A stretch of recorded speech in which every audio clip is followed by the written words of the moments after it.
하나님께서 주시는 말씀은 역대하 13장으로 가보겠습니다. 구약성경 672페이지, 구약성경 672페이지 역대하 13장입니다. 역대하 13장. 역대하 13장 1절에서 12절까지를 교독하겠습니다. 구약성경 672페이지 역대하 13장 1절에서 12절까지 교독합니다. 1절입니다. 여로보암 왕 18째 해에 아비야가 유다의 왕이 되고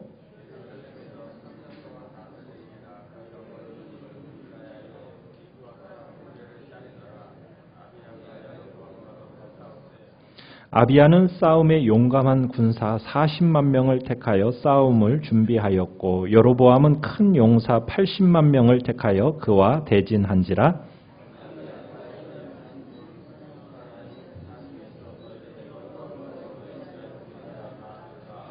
이스라엘 하나님 여호와께서 소금 언약으로 이스라엘 나라를 영원히 다윗과 그의 자손에게 주신 것을 너희가 알 것 아니냐?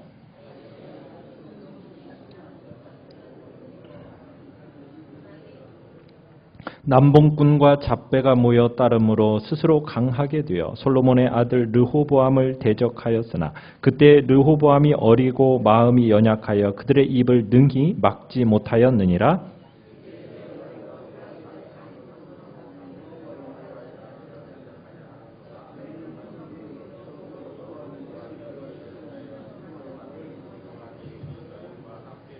너희가 아론 자손인 여호와의 제사장들과 레위 사람들을 쫓아내고 이방 백성들의 풍속을 따라 제사장을 삼지 아니하였느냐? 누구를 막론하고 어린 수송아지 한 마리와 순양 7마리를 끌고 와서 장립을 받고자 하는 자마다 허무한 신들의 제사장이 될 수 있도다.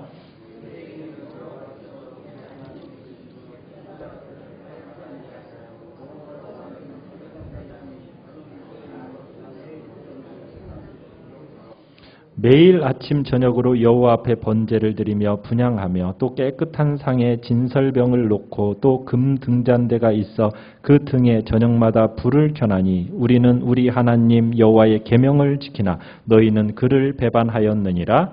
하나님이 우리와 함께하사 우리의 머리가 되시고 그의 제사장들도 우리와 함께하여 전쟁의 나팔을 불어 너희를 공격하느니라. 이스라엘 자손들아 너희 조상들의 하나님 여호와와 싸우지 말라. 너희가 형통하지 못하리라. 아멘. 오늘 말씀의 제목은 아비야 하나님 편에 서다라는 제목으로 말씀을 나누고자 합니다. 우리가 지금 이스라엘이 통일 이스라엘에서 둘로 나누어지게 되죠. 북이스라엘과 남유다로 갈라지게 됩니다. 그러면서 북이스라엘을 통치하는 왕은 누구입니까? 여로보암이라는 왕이고 남유다를 통치하던 왕은 르호보암이었어요. 자, 그런데 이제 르호보암이 죽게 되고 그의 아들이 왕위에 오르게 되는데 그 아들의 이름이 누구입니까? 1절에 보면 아비야 이렇게 나오죠. 우리가 지난주에 르호보암과 여로보암 사이에 항상 전쟁이 있었다라는 이야기를 했었습니다. 자, 그런데 이제 르호보암이 죽고 나니까 그의 아들 아비야가 이제 그 전쟁을 또 계속 이어받아 나가는 겁니다. 아버지 르호보암 때는 전면전은 치르지 않았어요. 북쪽 여로보암과 전쟁이 국경 지역에서 이곳저곳에서 산발적으로 일어났고 서로 치고받는 어떤 지역적인 전쟁이었는데 그런 분쟁 양상을 띄었었는데 아들 아비야 때 와서는 마침내 전면전으로 이제 치닫게 됩니다. 이제 그야말로 동족끼리 서로 국가의 운명을 걸고 죽기 살기로 이제 벌이는 전쟁이 지금 터지게 된 겁니다.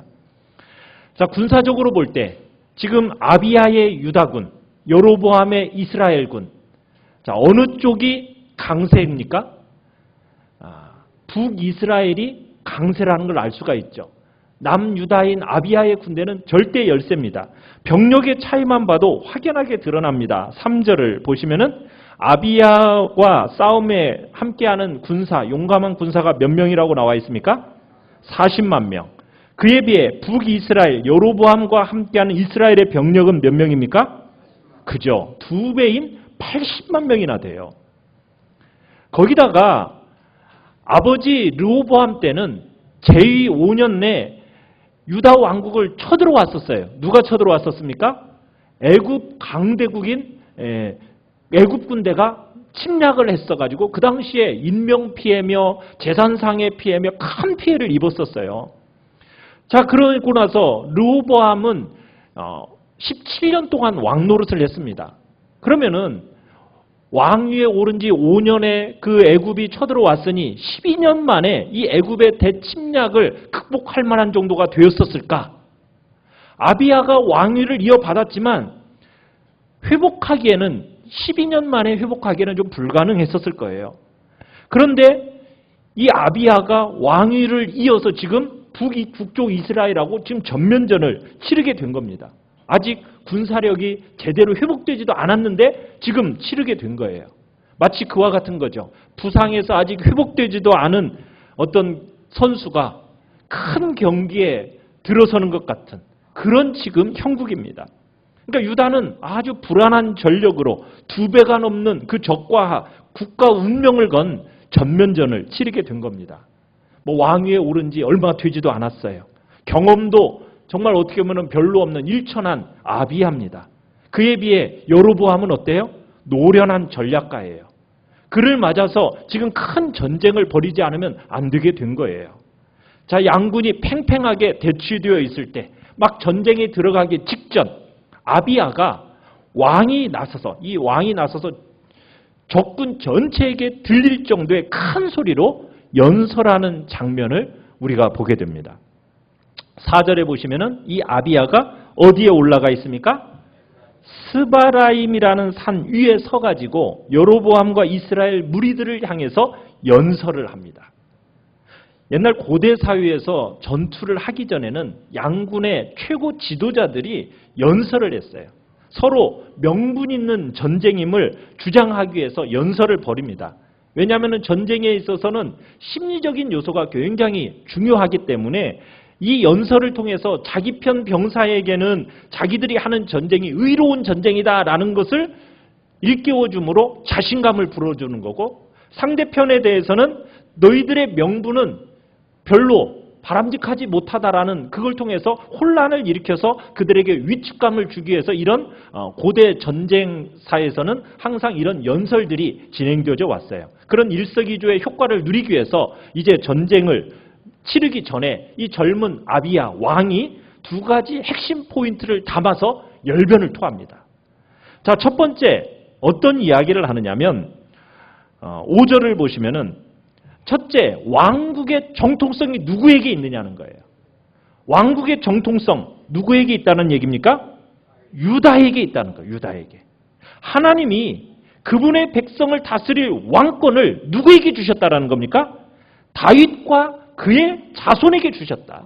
그리고 그 왕권은 영원한 왕권이다. 그러면서 어떤 언약이라고 5절에 얘기하고 있습니까? 소금 언약이라는 것으로 표현하고 있어요. 이 소금 언약이라는 얘기는 뭐냐면 결코 파기될 수 없는, 변할 수 없는 언약이라는 표현으로 소금 언약이라는 이야기를 쓰고 있습니다. 그러니까 여로보암이 이렇게 확실한 언약을 가진 이 다윗 왕조를 배반했다. 그리고 그 언약을 주신 지금 하나님을 대적하고 있다. 그때 르호보암은 7절을 가보시면 7절 하반절에 그때 르호보암이 어리고 마음이 연약해가지고 그들의 입을 능히 막지 못해서 반란을 막지 못해서 지금 이런 결과가 초래된 거다. 지금 이렇게 주장하고 있는 겁니다. 자, 사랑하는 성도 여러분, 이 사실은 말이 전부 맞는 말입니까? 틀린 말도 있는 겁니까? 말이 반은 맞고 반은 틀리죠. 하나님이 다윗과 영원한 언약을 맺은 것은 사실이에요. 그렇지만 그 언약을 먼저 깬 쪽이 누구죠? 다윗의 아들 솔로몬이었죠. 그래서 하나님이 어떻게 하셨어요? 나라를 반으로 갈라지게 만드셨어요.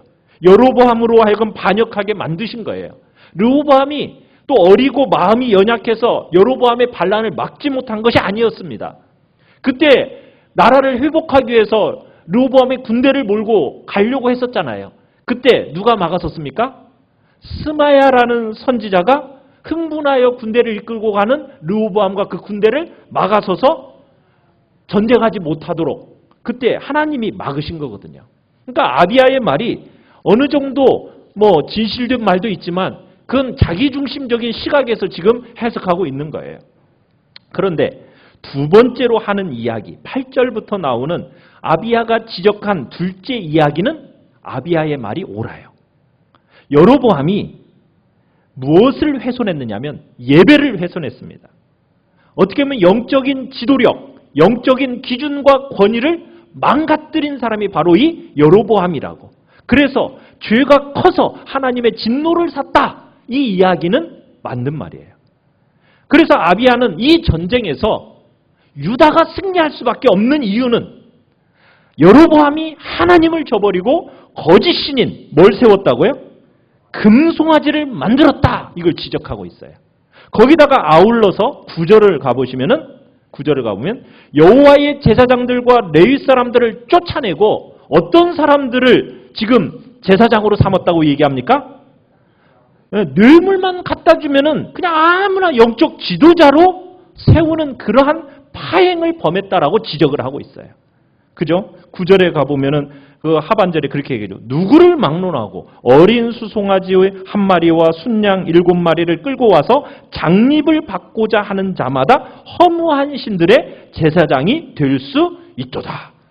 그러니까 영적 제도자를 세우는 데 있어서 여로보암이 얼마나 우습게 여기고 함부로 처리했는지를 지금 꼬집어서 얘기하고 있는 겁니다. 그에 비해 남쪽은 어떤가? 10절, 11절을 보면은 남쪽은 뭐라고 얘기하고 있습니까? 우리는 하나님께서 명하신 방법대로 하나님이 세우신 자손의 제사장들과 레위인들이 철저하게 하나님의 말씀대로 예배하고 있다. 이것을 강조하고 있어요. 여러분, 우리가 이것을 보면은 영적인 자신감은 바로 말씀대로 순종하면서 온다라는 것을 우리가 보게 돼요. 아비야는 지금 인간적인 조건으로 보면 여러 면에서 지금 여로보암과 비교가 돼야 안 돼요. 비교가 안 돼요. 나이도 어려요. 군사적으로도 어때요? 열세입니다. 전쟁 지휘도 이제 갓 왕위에 오른 전무한 그런 사람이에요.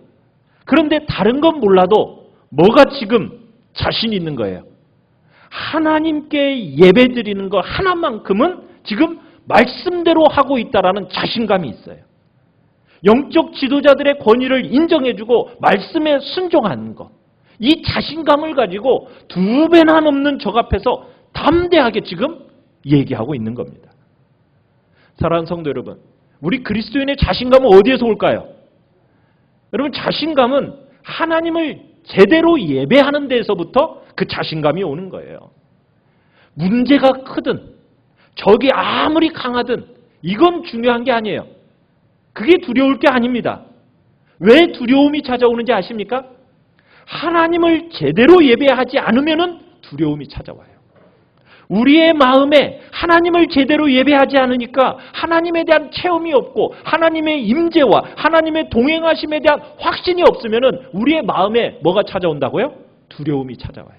그런데 하나님 앞에 내가 제대로 예배가 드려지고 또 그 예배 속에서 하나님의 영적인 임재를 우리들이 경험하면서 하나님을 체험하고 그분과의 동행에 확신하게 되잖아요. 그러면 우리의 마음에 뭐가 사라져요? 두려움은 물러가고 우리의 마음에 자신감과 강한 확신 속에서 용기와 담대함이 주어지게 된다는 거예요. 그러면서 아비야 왕의 마지막 결론이 대단한 믿음을 보여주고 있어요. 우리 12절을 역대하 13장 12절을 우리 같이 한번 읽어봅시다. 시작. 하나님이 우리와 함께하사 우리의 머리가 되시고 그의 제사장들도 우리와 함께하여 전쟁의 나팔을 불어 너희를 공격하느니라. 이스라엘 자손들아, 너희 조상들의 하나님 여호와와 싸우지 말라. 너희가 형통하지 못하리라. 여러분, 지금 객관적인 전력에 보세요. 지금 40만 대 80만이에요. 절대 열세 그런 상황 속에서 유다왕 아비야가 뭐라고 얘기합니까? 하나님이 우리와 함께 하시니 우리는 반드시 승리할 것이다. 이렇게 지금 말하고 있어요.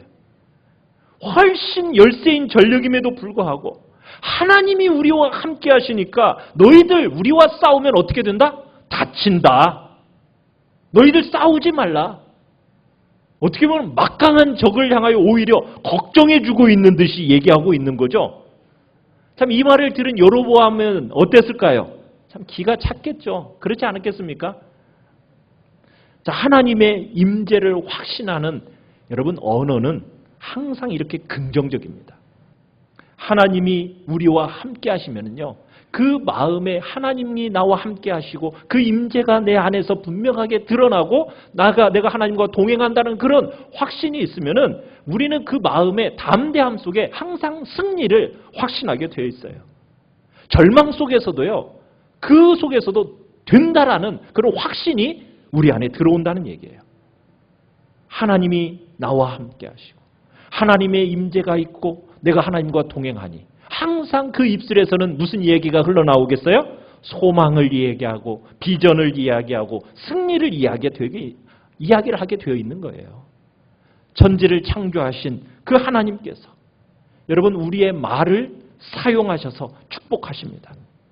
여러분 어떤 힘든 상황이라도 우리 하나님의 자녀가 우리 하나님의 도우심을 구하면 여러분 그 말대로 반드시 이루어집니다. 여러분 여러분의 입술의 언어를 한번 확인해 보세요. 긍정적입니까? 아니면 부정적이고 절망적입니까? 우리는 하나님이 나와 함께 하시고 하나님의 임재가 내 안에 있고 그분과 내가 동행하신다는 것, 그렇다면 우리의 말은 분명하게 선포하셔야 돼요. 뭐라고 얘기하고 있느냐면 12절 첫 반부에 보면 이렇게 얘기하죠. 하나님이 우리와 함께 하사 우리의 뭐가 되시고 머리가 되시고, 하나님이 우리의 교회에 우리의 가정에 우리의 조직에 머리가 되시고 그 머리로서 인정하고 선포하고 그 하나님 앞에 순종하면 전쟁은 여호와께 속한 것이기에 반드시 승리하게 된다는 거예요. 자, 여로보암은 명분이 약했어요. 그래서 아비야의 이 말에 대꾸할 생각을 하지 않고 곧바로 전쟁에 돌입하게 됩니다. 경험이 많은 여로보암이에요. 노련한 여로보암이에요. 그러니까 병력이 많을 뿐만 아니라 군사적인 지략도 있으니까 젊은 왕 아비야보다 훨씬 뛰어난 전략을 구사했어요. 어떻게 구사했습니까? 13절에 가보시니까 여로보암이 유다의 뒤를 둘러서 뭘 배치했어요? 복병을 배치했어요. 복병을. 그래가지고 앞뒤로 빈틈없이 이스라엘의 복병을 배치해가지고 이제 아비야의 군대를 사방에서 압박해 들어옵니다. 이렇게 되면 어떻게 되는 거예요? 전쟁이. 결국 이 아비야의 군대는 몰살당할 수밖에 없는 지금 그런 형편이 된 겁니다. 상식적으로 보면은 그대로 전멸당할 수밖에 없는 상황이에요. 자, 그때 14절 유다 사람들이 뒤를 돌아보고 자기 앞뒤에 적병으로 말미암아 뭐 했다고요? 여호와께 부르짖었어요. 여호와께 부르짖었어요. 여러분 낭떠러지에서 뭐 떠로 몰려본 사람들, 최악의 상황까지 가본 사람들, 그 위기의 순간에 어떻게 해요? 살려달라는 부르짖음을 하지 않습니까? 근데 누구에게 부르짖고 있는 거예요? 하나님께 부르짖고 있는 거예요. 여러분 몇 명이 부르짖었을까요? 군대가 몇 명이라고요? 그렇죠. 40만 대군이 한꺼번에 하나님 앞에 비명처럼 막 부르짖었어요. 구원하는 요청, 그 절박한 장면을 한번 상상해 보십시오. 40만 명이 하나님께 부르짖는 그 음성을 한번 생각해 보세요. 그와 함께 14절에 또 뭘 불렀습니까? 제사장들은 나팔을 부릅니다. 나팔을 불어요. 이 나팔은 예배의 나팔이고 전투의 나팔입니다. 전쟁에서 승리하고자 한다면 하나님께 대한 예배가 살아나야 했어요. 예배를 중심으로 나가면 전쟁에서 승리할 수가 있다는 거예요. 칼이 든 장수가 아닌 영적 지도자인 이 제사장들, 그들이 전쟁의 핵심이라고 생각하고 그들이 나팔을 부는 순간 어떤 역사가 일어납니까? 전쟁은 사람의 힘으로 하는 게 아니라는 것을 보여주고 있어요. 아비야 왕은 이걸 이해한 거예요. 이 전쟁의 승패는 영적인 지도력에 있다. 능력이 있는 자가 무서운 게 아니라 하나님이 의지하는 자가 무서운 거다. 이 사실을 가지고 아비야가 선포한 대로 제사장의 그 나팔 소리와 함께 사람의 무기가 아닌 하나님이 공격을 하신 거예요. 그 순간 15절, 16절, 17절 우리 같이 한번 읽어봅시다. 시작. 유다 사람이 소리 지르매 유다 사람이 소리 지를 때 하나님이 여로보암과 온 이스라엘을 아비야와 유다 앞에서 치시니 이스라엘 자손이 유다 앞에서 도망하는지라 하나님이 그들의 손에 넘기셨으므로 아비야와 그의 백성이 크게 무찌르니 이스라엘이 택한 병사들이 죽임을 당하고 엎드린 자들의 50만 명이었더라. 아멘. 여러분, 유대 군사들과 제사장들이 하나님께 부르짖고 나팔을 부니까 누가 찾아오셨어요? 하나님께서 오셔서 여로보암의 그 대군을 순식간에 쳐서 패하게 만들었어요. 어떻게 하셨는지는 모르겠어요. 다만 그렇게 되었다라고만 얘기되어지니까. 여러분, 하나님이 오시면은 인간들끼리 그렇게 태격태격 싸우는 그 싸움, 여러분, 그 싸움과는 차원이 다른 상황이 벌어져요. 하나님이 오시면은 하나님이 그곳에 임재하시는 순간, 아타는 순간 모든 것이 다 어떻게 돼버려요? 끝나요. 해결돼버려요. 하나님이 오시면 모든 상황이 종료가 된다고요. 얼마나 통쾌합니까? 공고한 자가 부르짖으면 하나님이 들으십니다. 그리고 그 모든 환난에서 구원하십니다. 여호와의 사자가 주를 경외하는 자들을 둘러 진치고 계셔서 저희를 건지십니다. 사랑하는 성도 여러분 가운데 혹시 환난 중에 있습니까? 여러분을 둘러싸고 압박해 들어오는 적이 너무나도 강하게 느껴지십니까? 인간적으로 상식적으로 도저히 헤어날 길이 없는 것 같은 그런 어려움에 혹시나 처해 있습니까? 어떻게 해야 될까요? 부르짖으십시오. 누구를 향하여? 하나님께 부르짖으십시오. 매어 달리십시오. 지금 비록 내가 죄가 많고 용서받고 구원받을 자격이 없는 것처럼 염치가 없는 것처럼 느껴지더라 할지라도 하나님의 그 신실하심을 믿고 나아가십시오. 염치 없고 면목 없는 거 그거 따질 때가 아니죠. 그리고 우리는 주님께 나아가면 하나님께서 아비야의 유다 군대처럼 놀라운 구원의 기적의 구원을 베푸셨던 것처럼 그런 놀라운 기적이 체험되게 하실 것입니다. 이날 여로보암은 정말 군사적인 속실이 막대했습니다. 몇 명이 죽었다고요? 50만 명이 죽었어요. 50만 명. 이 한날에 50만 명이 전사했어요. 여러분, 말이 쉽죠? 50만 명이 죽었다는 건 실로 엄청난 숫자입니다. 여러분, 얼마 전에 6.25 전쟁이지 않았습니까? 우리가 6.25 전쟁의 끔찍한 3년 한국 전쟁 동안에 죽은 군사, 우리 국군 병사가 도합 25만 명이래요. 유엔군은 15만이 좀 넘는답니다. 합쳐도 50만이 돼야 안 돼요. 안 돼요. 6.25 같은 이 전쟁 속에서도 50만 명이 안 되는데 여러분, 이스라엘이 한날에 전사한 숫자가 50만 명이라는 거예요. 그리고 이 당시 인구는 얼마나 됐을까요? 지금에 비하면 인구가 훨씬 적은 숫자 아닙니까? 그걸 볼 때 이 참상이라는 것은 훨씬 더 심각했던 겁니다. 거의 한 세대의 젊은 남자들의 씨가 말라버리는 그런 타격을 입었던 거예요. 이 패배로 말미암아 여로보암이 어떻게 됐다고 얘기합니까? 20절에 가보시면 한번 읽어볼까요? 시작. 아비야 때에 여로보암이 다시 강성하지 못하고 여호와의 치심을 입어 죽었고, 결국 이 엄청난 패배의 충격에서 벗어나지를 못한 거예요. 여로보암이 결국 몰락하고 만 겁니다. 다시는 강성하지 못했다. 여호와께서 치셨다. 여러분, 인간이 주는 패배에는 회복할 수 있을지 모르지만 하나님이 치시는 이 패배는 회복이 불가능한 거예요. 다시는 강성하지 못하게 되었어요.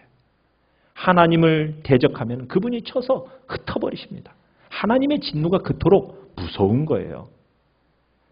여로보암은 왕국의 시조였지만 하나님을 대적하는 행위를 저질렀기에 그 막강한 힘에도 불구하고 하나님에 의해서 허리가 꺾여버렸어요. 다시는 재기하지 못하고 결국 아들 대에 가서 멸문지화를 당합니다. 그 왕조가 망해버려요. 불순종의 길을 가면 가문의 문이 닫히게 되는 거예요. 자, 19절을 보시면은 그런데 전쟁에서 크게 승리하는데 아비야가 그렇게 북왕국으로부터 실제로 취한 성읍은 그리 많지 않아요. 탈취한 성읍 중에 어떤 게 있습니까? 19절에 보니까 베델이 있죠. 베델. 그죠? 자, 베델이 어떤 곳이죠? 여로보암이 금송아지를 세운 곳이 베델이었어요. 여로보암이 함부로 하나님의 말씀을 어기고 자기 마음대로 예배처소를 세운 장소가 금송아지를 세운 장소가 베델이었는데 그 베델을 하나님께서 여로보암에게서 빼앗아서 이 전쟁이 거짓된 예배에 대한 하나님의 심판이었음을 보여주고 있는 겁니다. 자, 이렇게 참 아비야를 보니까 굉장히 하나님의 편에선 참 훌륭한 인물인 것 같죠. 자, 21절에 보면 아비야가 점점 어떻게 됐어요? 강성해져요. 이 강성해지면 문제가 돼요. 그죠? 강성해지니까 그 다음에는 무엇을 거느리기 시작합니까? 네, 아내의 열렛을 거기다가 이렇게. 자, 그런데 우리가 열왕기로 한번 넘어가 볼 필요가 있습니다. 열왕기 상으로 한번 넘어가겠습니다. 열왕기 상 15장입니다. 열왕기 상 15장. 이런 아비야에 대한 평가가 열왕기 상 15장 3절, 4절을 한번 읽겠습니다. 540페이지, 구약성경 540페이지, 열왕기상 15장 3절, 4절. 참 역대하에서는 하나님의 기적적인 승리를 경험한 신실한 왕으로 소개된 반면에 열왕기상에서는 그에 대한 평가가 다르게 나와요. 자, 우리 3절, 4절 시작. 아비암이 그의 아버지가 이미 행한 모든 죄를 행하고 그의 마음이 그의 조상 다윗의 마음과 같지 아니하여 그의 하나님 여호와 앞에 온전하지 못하였으나 그의 하나님 여호와께서 다윗을 위하여 예루살렘에서 그에게 등불을 주시되 그의 아들을 세워 뒤를 잇게 하사 예루살렘을 견고하게 하셨으니. 자, 역다에서 볼 때는 아비야가 어떤 인물이었던 것 같았어요? 신실한 왕이었던 것 같았죠? 그런데 지금 열왕기상에서 나오는 이 평가는 어떻습니까? 전혀 다른 모습으로 기록되어 있지 않아요? 그죠? 그의 임기 동안에 긍정적이지 못한 열왕기상에서는 아버지를 본받아 그 행한 죄가 정말 하나님 앞에서 온전치 못하였다라는 평가를 받게 돼요. 어쩌다가 이렇게 되었을까요? 아까 본 것처럼 점점 강성하여지니까 그 마음이 어떻게 되어버렸어요? 교만해졌어요. 하나님의 도움으로 전쟁에서 이기고 강해지니까 교만해지면서 사람이 변했어요. 아비야가 조상 다윗처럼 행하지 않고 누구처럼 행했다고요? 아버지 르호보암의 죄를 반복하고 있어요. 르호보암도 초기 3년 동안에는 잘 하다가 점점 강성해지니까 교만해서 결국에는 하나님 앞에 범죄했던 것처럼. 어떤 죄를 범했습니까? 우리 14장 23절 24절을 보십시오.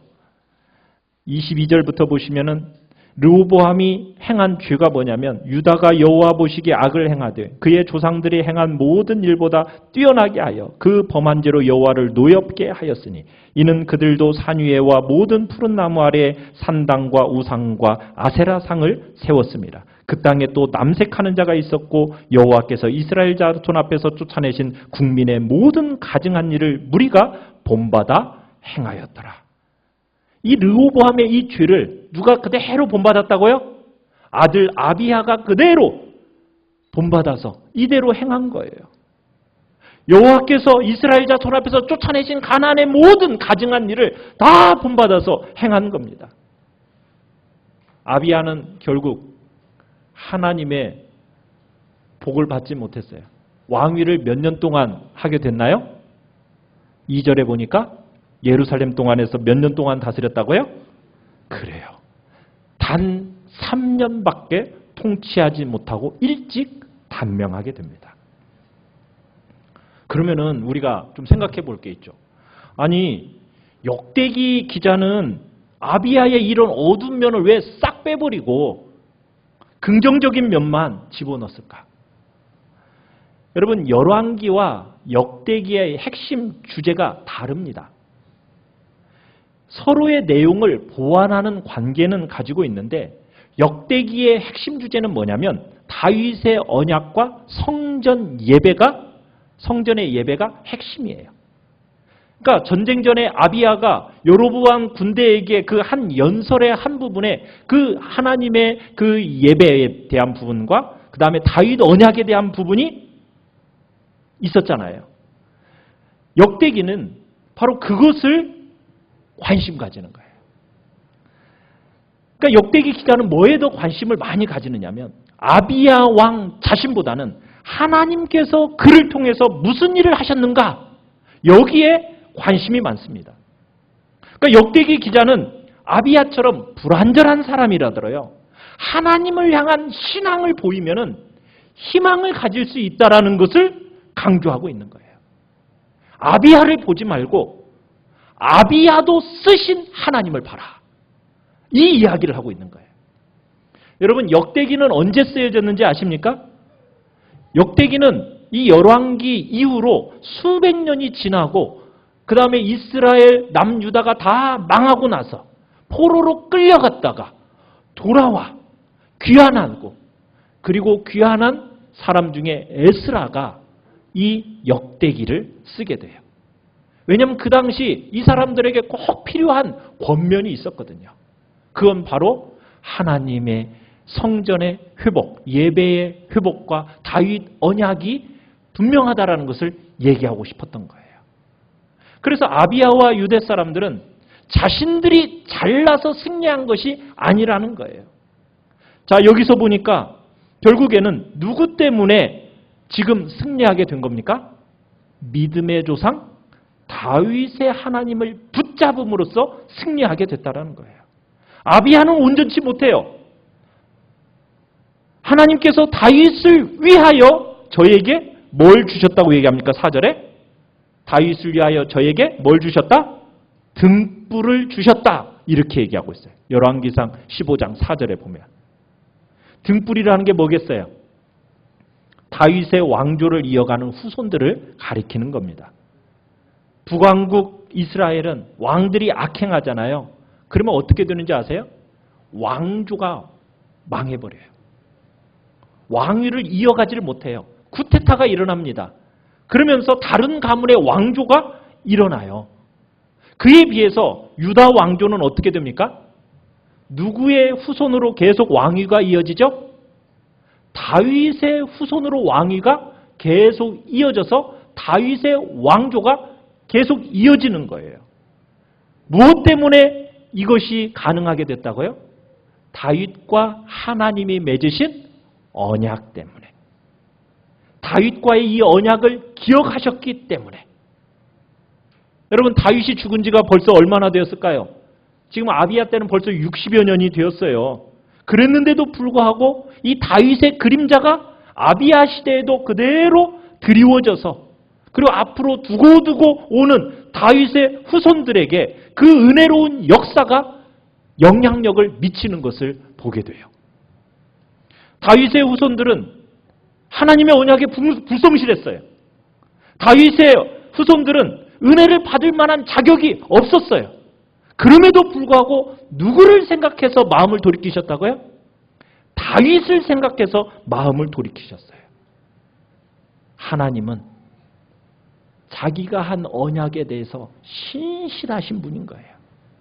아비야가 악행을 행했다면 여로보암처럼 그냥 그 다음 때 가문을 멸망시킬 수도 있잖아요. 왕조를 그냥 바뀌게 하는 벌을 받아 마땅한데도 하나님의 은혜로 아비야는 그 다음 때 그의 아들 아사가 계속해서 왕통을 이어가게 돼요.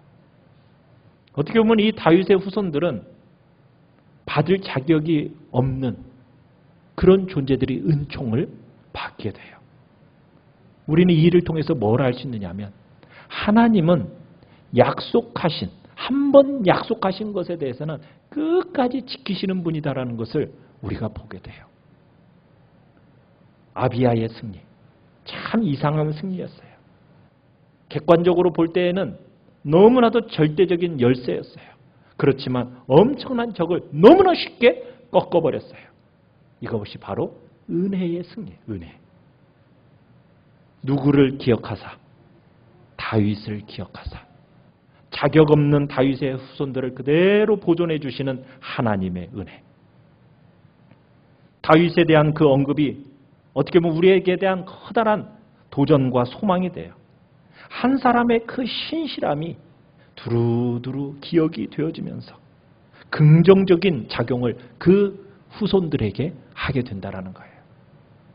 사랑하는 성도 여러분, 여러분은 어떤 이름을 남기기를 원하세요? 여러분은 여러분의 후손들에게 무엇을 남기고 싶으신가요? 신앙의 업적, 그리고 여러분의 그 기도가 남겨져서 여러분의 그 자녀손들에게, 그 후대에게 아름다운 복을 내리는 복된 통로로서 여러분들이 사용되어진다면 얼마나 가치 있는 일일까요? 여러분들이 주님 앞에서 정말 하나님 앞에 쌓이고 쌓이는 여러분들의 하나님을 향한 그 은혜의 삶과 기도는 없어지지 않습니다. 남아서 여러분의 자녀들과 오고 오는 후대들에게 아름다운 영향력을 미쳐주게 될 거예요. 이 이야기는 예수 그리스도의 구속하신 보혈의 은혜로 그분을 믿는 모든 성도들을 하나님의 자녀 삼아주시고 축복해 주시는 하나님의 그 사랑을 예표하고 있습니다.